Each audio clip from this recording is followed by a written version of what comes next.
ያለሽበት የጤና ሁኔታ እስቲ እንደው ብትገልጪልን በጣም ደስ ይለናል። እግዚአብሔር ይመስገን። እንግዲህ እዚህ መድረስ የራሱ ከሱ የተነሳ ስለሆነ ቃሉ አይበቃም። እንደው ዝም ብለን እንለዋለን እንጂ አይበቃም። ሌላ ቃል ቢኖር እንዴት ጥሩ ነበር ለመግለጥ። አሁን በዚህ ቃል ገልጬ መጨረስ አልችልም፣ ግን በቃ መግለጫ ቋንቋ እቺው ስለሆነች ዝም ብለን ካንተ የተነሳ ብለን በዝማሬ ለመግለጥ ሞከርን እንጂ እንዳልኩት የተመቻቸ ሁኔታ እግዚአብሔር ሌላ እድል ይሰጠንና በደንብ አድርገን የእግዚአብሔርን በጎነት የምናወራበትን እድል እግዚአብሔር ያቀናበረልናል ብለን እናምናለን። እና ስላለሁበት ሁኔታ ለመግለጥ ዛሬ የተረገዘ ልጅ ዛሬውኑ ተወልዶ ዛሬውኑ ሁሉ ነገሩ አካሉ ተንቀሳቅሶ ለመናገር፣ ለመሮጥ፣ ለመንቀሳቀስ አይችልም። ሂደት አለ እና እግዚአብሔር ይመስገን እስካሁን ባለውበት ሁኔታ ውስጥ ማግኘት ያለብኝን እገዛ እግዚአብሔር ብዙ ሰዎችን ሰጥቶኛል። እዚህ ያለውበት ሆስፒታል በጣም በጥሩ ሁኔታ ነው ቴራፒስቶቹ የሚያግዙኝ። ትንሽ እንኳን እንቅስቃሴ ሲያዩ፣ የነርቭ እንቅስቃሴ ሲያዩ እንዴት እንደሚደሰቱ you did it, you crushed it ይሉኛል። በቃ አለፍሽው እኮ አሸነፍሽ ይሉኛል እና በጣም ነው ደስ የሚላቸው። እነሱን ሳይ እገረማለሁ። እኔ አንዳንድ ጊዜ ራሴን ሳየው እንዴ እንደዚህ በጣም አልችልም ነበር ማለት ነው። የሆነ ድካሜን ጉድለቴን እንዳስበው አያደርገኝም። ለምን እንደሆነ ባይገባኝም አለመቻሌን ወይም በቃ የሆነ ጉድለት ላይ ነኝ ብዬ ራሴን እንዳስብ እንድቆጥር አያደርገኝም። ይሄ እግዚአብሔር ጸጋና መንፈስ ነው ብዬ ነው የማምነው። እነሱ ግን አለመቻሌን አይተው የሆነ መቻል ሲያዩ ይደነቃሉ። በቃ ቻልሽ እኮ አደረግሽ እኮ ተንቀሳቀሰ እኮ እንዴ በጣም እኮ ኃይለኛ ነገር እኮ ነው አስገረምሽት ይሉኛል። እያንዳንዲቷን ሞመንት ሲያዩ በጣም ነው የሚደነቁት። የነሱ መደነቅ እኔ እንደገና ያስገርመኛል። ለምን ጉድለቴና ድካሜን አለመቻሌን አቅም የለሽ መባሌን አትኩሬ እንዳስበው ማያደርገኝ የሆነ ጸጋ እግዚአብሔር ለቋል ብዬ እንዳምን ያደርገኛል እንጂ በጣም ጤናማ ሆኜ ጎበዝ ሆኜ በቃ ምንም እንትን ማለት ሰው ሆኜ ሳይሆን በቃ የሆነ ድካምን የሚያግዝ ጸጋ እንዳገኘው አስተውያለሁ ከነሱ ንግግር እና እነሱ በኔ ድካም ውስጥ ይዳዩ ለውጥን እያዩ ሲገረሙ እኔ ራሴ እገረማለሁ። በቃ በእነሱ መደሰት እገረማለሁ። ይሄን ያህል አልችልም ነበር። አንዳንዴ እስቲ ቆይ አስተውዬ እንዳየውልና እስቲ ቅረጹኝ እላቸዋለሁ። ጌትሽ ምናልባት ስራ ሲሄድ አንዳንዴ የሚቀርጸኝ ሰው ስለማይኖር እስቲ ቅረጹኝ ብዬ ስልኬን ሰጣቸዋለሁ እና ያንን ሳይ እገረማለሁ። በቃ ወይ ጉድ እግዚአብሔር ለካ ከምን ውስጥ ነው እየጎተተ የሚያወጣኝ፣ በእንዴት ያለ ሁኔታ ውስጥ ነው አቅም የሚሆነኝ እያልኩ አንደኛ ማን ይሄ ነሽ የተባልኩትን ነገር እንዳልቀበለው እንዳላስበው በቃ ነኝ ብዬ ውስጤ ያን 100% አይደለም 10% እንኳን 5% 1%ም እንዳልቀበለው የሚያደርገኝ የሆነ አቅም አግኝቻለሁ። አትናገሪም፣ አትዘምሪም፣ መዘመር አይደለም አታወሪም፣ አእምሮሽም ትክክል አያስተውልም ሁሉ የተባለ ነገር አለ። የሕክምና ባለሙያዎች ያርሙኛል ወይም ይሄን ይገባቸዋል። ግን በቃ እግዚአብሔር እየረዳኝ ስለሆነ በቃ መግለጫ ቋንቋ የለኝም። ሰዓቱም ሊሚት ስለሚያደርገኝ ሙሉ ለሙሉ በሐሳቤን ሁሉ እየገለጽኩ ለማውራት አሁን ያለሁበትም ሁኔታ ሆስፒታሉ ስለሆነ ክፍሉ ምናልባት ሊፈለግ ይችላል የሚል ብዙ ሐሳቦች አሉ አእምሮዬ ላይና ለኛ ለቀውልን ነው። ስለዚህ ብዙ ነገር እያሰብኩኝ ስለሆነ በተሰበሰበ መንፈስ ለማውራት ባልችል በቃ ከዚህ የተነሳ ነውና እግዚአብሔር ሌላ እድል ያቀናብራል። እግዚአብሔር መልካም ነው። የሚቀጥለው ደግሞ ይቀጥላል። እሺ ምናልባት ኦኬ ጌትሽ ድምጽህ እየተሰማ አይደለም እያወራክ ነው። አሁን ይሰማል? እሺ አዎ ይሰማል። ሕክምናው 4 ምዕራፎች እንዳሉት ነው የተነገረን። የመጀመሪያውና ከባዱ ምዕራፍ የቀዶ ጥገናው ምዕራፍ ነው። ብዙ ሪስክም የነበረው ብዙም ፍርሃትም የነበረን እሱ ላይ ነበረ። እግዚአብሔር ያንን ነው እንግዲህ በድል ያሳለፋት። ይሆናል የተባለው ነገር ሁሉ ሳይሆን እግዚአብሔር በሚገርም ሁኔታ እሱን አስጨርሷታል። ከሁለተኛው ምዕራፍ ደግሞ አሁን ያለችበት ነው። በሆስፒታል ውስጥ እያካሄደች ያለችው የቴራፒ ምዕራፍ ነው እና እሱንም እግዚአብሔር ቢፈቅድ ወይ በፊታችን ባለው ሳምንት ወይ በወዲያኛው ሳምንት ትጨርሳለች። ይሄ ማለት በፊት በ3 በ4 ሰው ድጋፍ ትነሳ ትቀመጥ ትሄድ የነበረውን አሁን ግን መመርኮዣ ብቻ ነገር ይዛ አንድ ሰው በግራ በኩል ደግፏት መሄድ መቀመጥ መነሳት ወደ መኪና ውስጥ መግባት የምትችልበትን እንቅስቃሴ እነዚህን ሁሉ ደግሞ አልፋለች። ይሄ ደግሞ በጣም ትልቅ ነገር ነው እና ባለፈው ወንድም ሳሚ እንደተናገረው በትክክል ታስባለች። አረፍተ ነገሮች አይምታቱባትም። ሐሳቧን ትገልጣለች። ማንበብ ያነበበችው መረዳት ማስረዳት ትችላለች። እነዚህ ሁሉ ነገሮች አልፋቸዋለች እና እግዚአብሔርን እናመሰግናለን። አሁን የአካል እንቅስቃሴው ላይ ነው ትኩረት የሚሰጠው። ሶስተኛው ምዕራፍ ወደ ቤት ከሄደች በኋላ ቤት ሆና ደግሞ የሚሰጣት ረጅሙ ጊዜ ነው። እሱ ደግሞ የበለጠ ከቤት መውጣት ፎቅ ደረጃዎችን መውረድ መውጣት የምትችልበትን እሱን ሶስተኛው ምዕራፍ ደግሞ ለማድረግ ነው እንግዲህ ጌታ ቢፈቅድ ወይ በሚቀጥለው ወይ ወዲያኛው ሳምንት የምትወጣው። አራተኛውና የመጨረሻው ምዕራፍ በተመላላሽ ሕክምና ቴራፒዋን የማድረግ ነው። ሙሉ ለሙሉ ዱላዋን ጥላ በደንብ ወደ አገልግሎቷ ራሷን ለሁሉ ነገር ለመታጠብም ለምንም ራሷን የምትችልበት ነውና እነዚህ ምዕራፎች ነው ፓኬጁ የተሰጠን አመቱ ሲንገባ ወይም ወደዚህ ነገር ውስጥ ስንገባ። ይሄ የመጀመሪያው ምዕራፍ ረጅም ጊዜ ይፈጃል ነው የተባለው። መንቃቱ እነዚህ ነገሮች ሁሉና ቅድም እንዳለችው ልክ በቃ ዛሬ የተወለደ ልጅ ልክ ነገ እንደዳነና እንደተነሳ ሰው ነው እግዚአብሔር ያረጋት እና ከ6 ከ8 ወር በጣም ቢበዛ እስከ 1 ዓመት ይሄዳል የተባለውን እግዚአብሔር እንደሚያፈጥነው ተስፋ እናደርጋለን። ካየነው እግዚአብሔር አቤኔዘር ስለሆነልን ያንን ትንሽ ለማብራራት ነው ደግሞ በተሳካ ቋንቋ። እግዚአብሔር ይባረክ። ሳሚ ምናልባት በዚህ ላይ የምትጨምረው ነገር አለ ወደሚቀጥለው ጥያቄ ከመሄዴ በፊት? አዎ ቅድም ያነበብሽው ቃል ነው ፓስተር። በአዲሱ መደበኛ ትርጉም መዝሙረ ዳዊት ምዕራፍ 156 እግዚአብሔር የጽዮንን ምርኮ በመለሰ ጊዜ ህልም እንጂ እውን አልመሰለንም። በቃ እኔ በፍጹም ህልም ነው የሚመስለው። ይሄ ማለት ኦፍ ካሜራ ላይ ብያቸዋለሁ ባለፈው ሰኞ ይመስለኛል ድምጿን የሰማሁትና ረቀስ በይ ነው ያልኳት። ማለት ስታወራ ነገሮችን አሰካክታ ስትናገር እንደዳነች እንኳን ለምናቅ ለሰማነው ሰዎች ራሱ ይሄ ለኛ ህልም ነው። እግዚአብሔር እውነት የማይመስል ነገር ግን እውነት የሆነ ነገር ነው እያደረገልን ያለው። እግዚአብሔር ይመስገን። አሜን። እግዚአብሔር ስሙ የተመሰገነ ይሁን። እንግዲህ ትንሽ ወደ ኋላ ልመልስሽና ብርክታይት ያኔ ለቀዶ ጥገና ወደ ሆስፒታል የገባሽበትን ቀን በዛ ቀን ምን ይሰማሽ ነበረ? ሪሊ ፍርሃት፣ ስጋት ነበረሽ በውስጥሽ? ዛሬ ላይ አሁን ቁጭ ብለሽ ስትመሰክሪ ያ ሁሉ ነገር እንዳልነበረ ነው የሚታየውና ግን እንደው የገባሽበትን ቀን እንዴት ታስታውሻለሽ?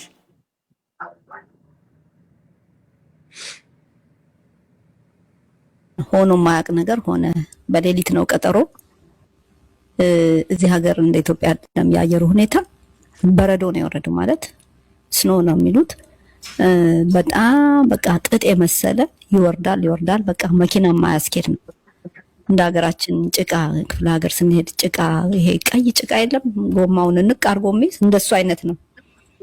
እዚህ ሲወርድ እንደሱ ነው። በቃ በረዶ በጣም ወረደ።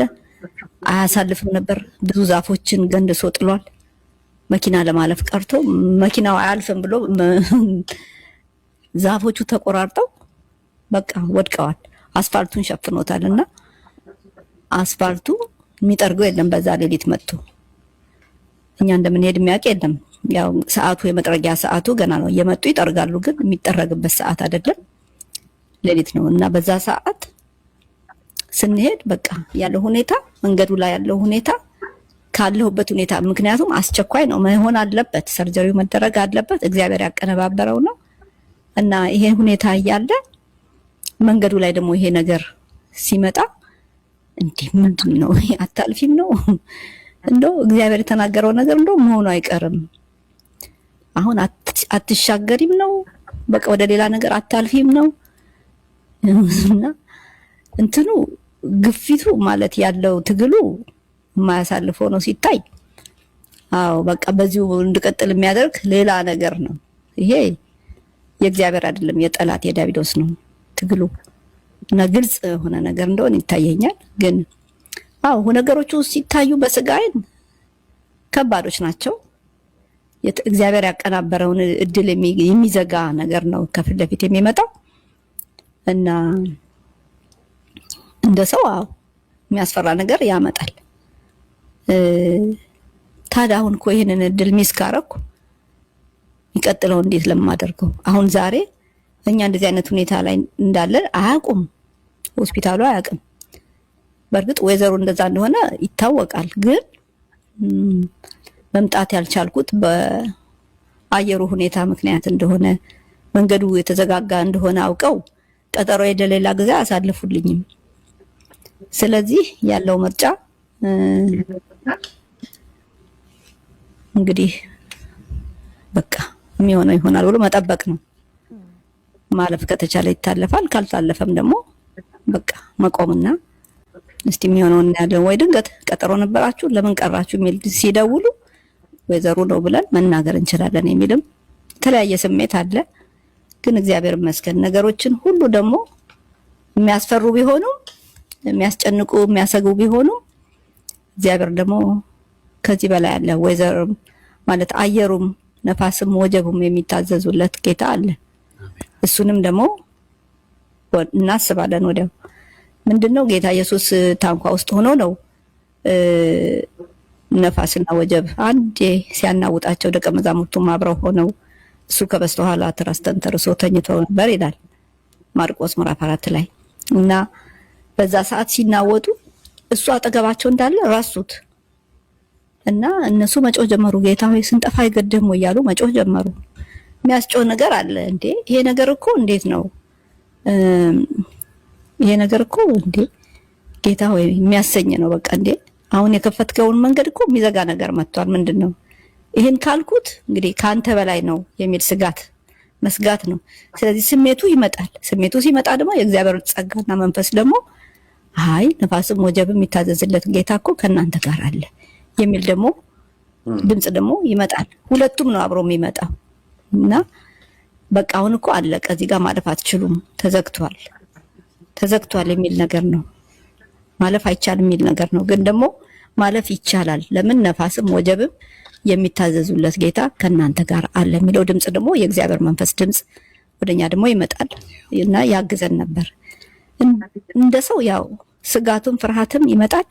ደግሞ የሚያሳልፍ መንፈስም ደግሞ አለ። እሱ የሚበልጥ ሆኖ ነው ያየነው። ምናልባት እስቲ የሚጨምረው ካለ አንተ ደግሞ አው እንትኑን በረዶውን እንድታዩት ብለን ነው በዛን ቀን ጠዋት ስንገፍ የነበረው እና በጣም ትልቅ በረዶ ስለነበር የጣለው በኢትዮጵያ ከሌሊቱ 10 ሰዓት ወይም 4 AM መነሳት ነበረብን እና ገና ምንም የተጠራረገ ነገር አልነበረም። እንደው ቶሎ ለማሳየት ያክል እና ኢቭን መንገዱ ከቤታችን ወደ ሰርጀሪ የምትደረግበት ወደ ቢበዛ 40 ደቂቃ 35 ደቂቃ ነው የሚፈጀው። ለኛ ግን የፈጀብን ኦልሞስት ከአንድ ሰዓት ተኩል በላይ ነው የወሰደብን እና በጣም ከባድ ነበር። በዚሁ ሚስጥር የወደቁ ዛፎች በየቦታው አሉ። ዛፎች ስናገኝ እየተመለስ ምክንያቱም ገና ክሬኖች መጥተው እስኪያነሱት ድረስ እንትን ማድረግ ነበረብንና በዚህ ጊዜ እየጸለየን ነበር የምንሄደው። ያው ብሩክታይት ብዙ ጊዜ ከነገሮች ጋር መዝሙሮችን ማያያዝ ትችላለች እና የዚህ ቀን የዘመረችው አታልፍም ብሎ የሚለውን እየዘመረች የሆነ ነገር ስትሆን መዝሙር እንዴት እንደሚመጣላት አላውቅም እና እዛው የወደቀ ዛፍ 1 2 3 ቦታ አይተናል እና በሴት ጾታ ለውጣው አታልፊም ብሎ ተረን እያለች መንገድ ቢዘጋ እና በጣም ለመዝሙሩ ክሊፕ በጣም የሚመች መዝሙር ሆነ እና የእውነት በጣም ከባድ ነበር። መኪናው በጣም ትንሸራተት ነበር እና እግዚአብሔር ግን ረዳን እና ለሚድናይት ሲሆን ኢሜል አረግንለት ለሰርጅኑና እሱ ግን ምን አለን ነው እኔ ለሆስፒታሉ ቅርብ የሆነ ቦታ ነው ያደርኩት፣ በፍጹም መቅረት የለባችሁም አንተ ደግሞ ኢሊኖይ ኖር ያለው 15 ዓመት ብለሃል። ለኢሊኖይ ላለ ሰው ይሄ በረዶ ምንም አይደለም ዝም ብለና ብሎ ጻፈልን እና ያው ሄድን እና ስጋቶች ነበሩ፣ ፍርሃቶች ነበሩ። በጸሎት በእምነት በጨዋታ ያቀለል ነው እግዚአብሔር አደረሰ አይደለ። አንዳንዱን ደግሞ ላለሁበት ነገር ውጥረት ውስጥ እንዳልገባ እያለ ብዙን አይነግረኝም። ስጋቶቹን ብዙን ለብቻው ነው የሚጨርሳቸው። በጣም ከነገረኝ በስጋት ውስጥ ሆኜ ወደ ሰርጀሪ እንዳልገባ የተጻጻፈውን ያለውን ነገር በአይኔ ከማየው ከምሰማው ድንገት ደርሼ ከምሰማው በስተቀር ሁሉም እኮ አይነገርም እያለ አይነግረኝም። ስለዚህ ፍርሃት ከጉንፋን የባለጠ ቶሎ ነው የሚተላለፈው። ስለዚህ እንዳይተላለፍ ያ በጣም ተጠንቅቆልኝ ነበርና ብዙን ያው የመጋፈጥ ያለብኝ እንድጋፈጠው ብቻ ነው መንገዶችን ለቀቅ ያደረገልኝና እግዚአብሔር ይመስገን የነንም እሱ ነው ያደረገው። ስለዚህ እግዚአብሔር የተመሰገነ ይሁን። ስጋት ስለሌለ ፍርሃት ስለሌለ ሳይሆን ግን መጋፈጥና ፍርሃትን ማለፍ ተገቢ ስለሆነ እግዚአብሔር የተለያየ ጥበብ ይሰጣል። በልዩ ልዩ ጥበብ እንድናልፈው አድርጎናልና እኔ ጎበዝ ስለሆነ ሳይሆን የእግዚአብሔር ጸጋ ረዳት ስለሆነ ያግዛችኋል፣ ይረዳችኋል የተባለው መንፈስ ስለሆነ በዚህ በኩል ደግሞ እየረዳ እያገዘ አይተነዋልና ክብር ሁሉ ለሱ ይሁን። አሜን። እግዚአብሔር ይባረክ። ሳሚ አይተኸዋል ግን ጌትሽን ያንን ኮት ለብሶ ኮፍያ አድርጎ ሌላ ሰው ነበር የሚመስለውና በጣም እግዚአብሔር በነገራችን ላይ አንድ ሀሳብ ልጨምር እዚህ ላይ እግዚአብሔር ነገሮችን ሁሉ አመቻችቶላታል። የማይገኝ ቦታ ላይ እንድንገኝ አድርጎናል።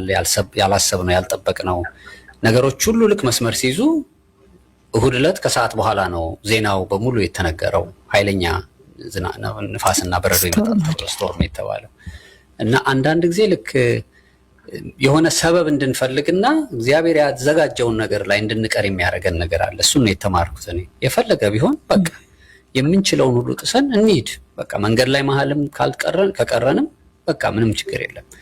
ፖሊስም ጠርተን ቢሆን እንመለሳለን እንጂ እግዚአብሔር ያዘጋጀው ነገር ነው ብለን መሄድ አለብን እና እንዳናሳበብ የጌታን ፈቃድ አውቀን ነገሮች ሁሉ ከሆኑ በኋላ እንደዛ ነገር እንዳናረግ ትልቅ ትምህርት ነው የሆነ እና እግዚአብሔርም ደግሞ ረዳን። በእውነት እዛ ስንደርስ ምንም አልነበረ እና ጥሩ ነው። እንበርታ ለማለት ነው። እናሳብ። እሺ ሳሚዬ ወደ አንተ ልመልሰው እስቲ። አዎ እኔ ምናልባት ተመልካቾቻችን አሜን። እሺ ተመልካቾቻችን እኛ ባለንበት ጫማ ውስጥ ሆነው ቢከታተሉ ብዬ እላለሁ። ምናልባት አንዳንዶቹ ምን እንደሆነ በእህታችን ህይወት ላይ የማያውቁ በጥልቀት የማያውቁ ሰዎች ሊኖሩ ስለሚችሉ ብዬ ነው እና እያወራን ያለነው ሰርጀሪ ቀዶ ጥገናም ስንል ይሄ ማይነር የሆነ ሰርጀሪም አይደለም። ማለት ጭንቅላቷ ተከፍቶ ከዛ በኋላ ስኬሏ ወጥቶ እንደገና ስኬሏ ሳያስገቡ ዘግተውት ጭንቅላቷን የነርቭ ሲስተሟ ሁኔታዋን ታይቶ ኦኬ አሁን መግባት ይችላል ተብሎ እንደገና ጭንቅላቷ ተከፍቶ ነው የገባው ስኬሏና ቀላል ነገር አይደለም። በቃ በጣም ብዙ ነገሮች ሀፕን ያደርጋሉ ተብሎ እንደተባለው መናገር አትችልም፣ በትክክል ማሰብ አትችልም፣ በጣም ብዙ አትችልም የተባሉ ነገሮች የተደረደሩበት ጊዜ ነበረ ያ ጊዜና ያ ጊዜ አልፎ ግን እኔ አንዳንድ ነገሮችን እንዴት ነው ህፃን ልጅ ተወልዶ ሲያድግ እድገቱ ላይ ድንገት አባለ ብለን እንጮሃለን። ልጆቻችን የሆነች ቃል ሲያወጡ ትልቅ ነገር ይሆንብናል እና እኔ እህታችን ብሩክታይት በወጀብ ውስጥ ሆነው በማዕበል ውስጥ ሆነው ደቀ መዛሙርቱ ስትል ይገርመኝና ማርቆስ ምዕራፍ 4 ደግሞ ስትል እደነግጣለሁ። ማርቆስ ምዕራፍ 4 አለች እኮ እያልኩ ነው ማዳምጣለሁ። የማይቻል ነገር ነው እየሰማን ያለ ነው ልላችሁ ነው ወገኖቼ። እና በዚህ አጋጣሚ ግን መጠየቅ የምፈልገው ነገር መቼም 20% እስከ 30% ነው መዳንሽ ተብለሻል ሰርጀሪውን ከመግባትሽ በፊት። አሁን የነበሩት ፍርሃቶች ነግራችሁናል። ግንስ ልክ አባቶቻችን ለተቀረጸው ምስል አንሰግድም እግዚአብሔር ያድነናል ብለው ወደ እቶኑ ሊጣሉ ሲሉ ያሉት ቃል አለ። ባያድነንም እንኳን ምን ማለት ነው? ብንሞትም እንኳን ብለዋል። እና የሞት ፍርሃትስ እንደው መትረፍ ብቻ ሳይሆን ልሞትም እችላለሁ ብለሽ አስበሽ ነበር ወይ? ስለ ሞት ያለሽን እንደው የገባሽን ነገር በዚህ ሁኔታ ውስጥ ብታስረጅን። እውነት ነው እንግዲህ እነሱ እንደሱ እያሉ ነው የጨረሱት። እኛ ባለንበት በአሁን ዘመን ደግሞ የእነሱን ያህል ፈተና ባይገጥመንም በህይወታችን የሚገጥመንም ፈተና ሞት ሆኖ ሲመጣ ፊት ለፊታችን ሲቆም ሞትን እንድንፈራው ሳይሆን ሞትን ቢሆን እኮ ጥቅሜ ነው እያሉ ነው የጨረሱት። አሟሟቱም ደግሞ ዝም ብሎ ሱሳይድ አይደለም፣ ይሄ ራስን የማጥፋት አይደለም፣ ግን ለጌታ ብሎ በትክክል ስራን ሰርቶ ጨርሶ ነው። እና የሞት ስሜቱ ይመጣል። ሞት ራሱ በቃ የሰውን አእምሮ የሰውን ልብ መውጊያ ነው። በቃ እያስፈራራ እያስደነገጠ መጣሁበት ልገል ነው፣ በቃ ይሄ እኮ በሽታ ይዞ ሊሄድ ነው፣ ይሄ ነገር እኮ ከዚህ በኋላ ተስፋ አይሰጥህም፣ ያልቅልሃል እያለ ብዙ ሰዎችን ያስፈራራል። ስሜቱ ሳይመጣ ቀርቶ ሳይሆን እና በትመጣ ምን ታመጣለህ? ሞትን ያሸነፈ አባት እግዚአብሔር አምላክ የሰጠን ኢየሱስ ክርስቶስ ሞትን አሸንፌዋለሁ፣ አይዟችሁ እኔ ከእናንተ ጋር ነኝ ያለን እሱ ከኛ ጋር ካለ ሞትን ቢሆን ጥቅሜ ነው እያሉ ካለፉ፣ እኛ ደግሞ የሞት ፍርሃት ሲመጣ የሞትን መውጊያ ከሰበረልን ሞትን እየፈራ ነው መኖር የለብንም። በሞት ላይ ጉልበታም የሆነውን ጌታ እያሰብን ትንሣኤ የሆነውን ኢየሱስን ሞትን ድል አድርጎ የተነሳውን ኢየሱስን እያሰብን እንድንኖር የተፈጠርን እንድናመልከው እንድናገለግል የተጠራን ሰዎች ነን።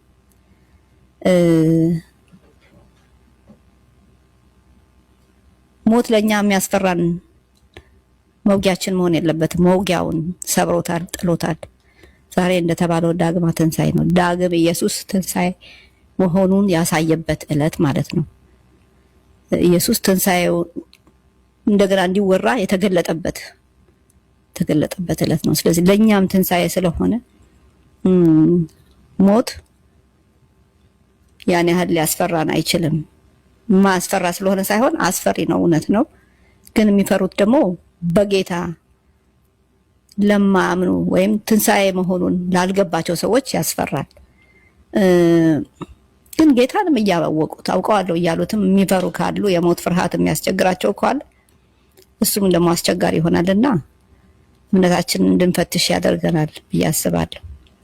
ምናልባት ጨምር እስቲ የረሳሁት ካለ ብዙ ስናወራም ስለነበር። አዎ ከሁለት ሶስት ቀን በፊት ይመስለኛል እዚህ ሆስፒታል ውስጥ እንዲሁ ለራሴ ሪኮርድ እንዲሆንልኝ ቀድቻታለሁ። ድንገት ነው በሌላ ወሬ መካከል አስገብቼ ሞትን አብራሪልኝ፣ ስለ ሞት ዲፋይን አድርጊልኝ አልኳት እና ጳውሎስ ስለሚሞትበት ቀን ባያቅም ስራውን እንዳልጨረሰ ግን ያቅ ነበር። ልክ ስራውን ሲጨርስ ደግሞ በቃ መሄጃ ይደርሷል፣ ወደፊት የጽድቅ አክሊል ተዘጋጅቶልኛል ቃል የተናገረበት ኮንቴክስትን ስታዩት እንደሚሞት በቃ ስራው ልክ ሲያልቅ እንደሚሞትም አወቀ፣ እንደሚያልፍ አወቀ፣ እንደሚሰዋ አወቀ እና ግን ከዛ በፊት ቀጥቅጠውት የሞተ መስሏቸው ከከተማዎች ጥለውት ሲሄዱ ተነስቶ ወደ አገልግሎት ነው የገባው እና ልክ ይህን ስትይኝ ምን ብዬ ጠየቅኩሽ፣ ታዲያ አንቺ እንደምትሞቺ ታውቆሽ ነበር ወይ ስላት፣ አይ እንዳልጨረስኩ ነበር የሚታወቀኝ፣ ምንም እንዳገለገልኩ ስለማይሰማኝ ሞትን እንኳን በዚህ ሁኔታ አላረኩም። እና አንድ ሰምቼው ማላቀው ጥሩ አባባል ስትናገር አሁን እሷንም ለማስታወስ ሞት ከስራ መጨረስ ጋር የተያያዘ ነው እንጂ ከአደጋም ወይም ከበሽታም ወይም ከእድሜ ጠግቦ መሞት ጋር የሚያያዝ አይደለም። ከስራ መጨረስ ጋር ነው የሚገናኘው ሞት። ለአንዳንዶቻችን እኛ ገና እኮ ሰርቶ ሳይጨርስ እንል ይሆናል። በእግዚአብሔር ዘንድ ግን ይሄ ሰውዬ ስራውን ጨርሷል፣ የተሰጠው ይሄ ነበር እድሜው፣ በቃ ጨርሷል ብሎ ነው እግዚአብሔር የሚወስደው ያን ሰው። እና አደጋም ስለደረሰብኝ አይደለም፣ ስለታመምኩም አይደለም፣ ሞትን በዚህ መንገድ አይደለም የምረዳው ያለችው በጣም ነው ደስ ያለኝ። በጣም የምንወዳቸው እኛም በብዙ ነገር ያሳደጉን ባልና ሚስት አሉ፣ ኢትዮጵያ ናቸው ያሉት። በዚህ ሁኔታ ውስጥ ስናልፍ ዛሬም ራሱ ጠዋት የላከልን ጥቅስ ወንድም ሻንግዛውና እህታችን ገነት ሉሌ መዝሙር 118 ቁጥር 17 በአዲሱ መደበኛው ትርጉም በደንብ አላየሁትም ነበር። ተርፌ በህይወት እኖራለሁ እንጂ አልሞትም፣ የእግዚአብሔርን ስራ ገና እናገራለሁ ይላል እና በህይወት የኖረችው በቃ እግዚአብሔርን ስራ የምትናገረው ስራ ስላላት ነው እንጂ የገባችበት ለሞት የማያደርስ ሆኖ አይደለም።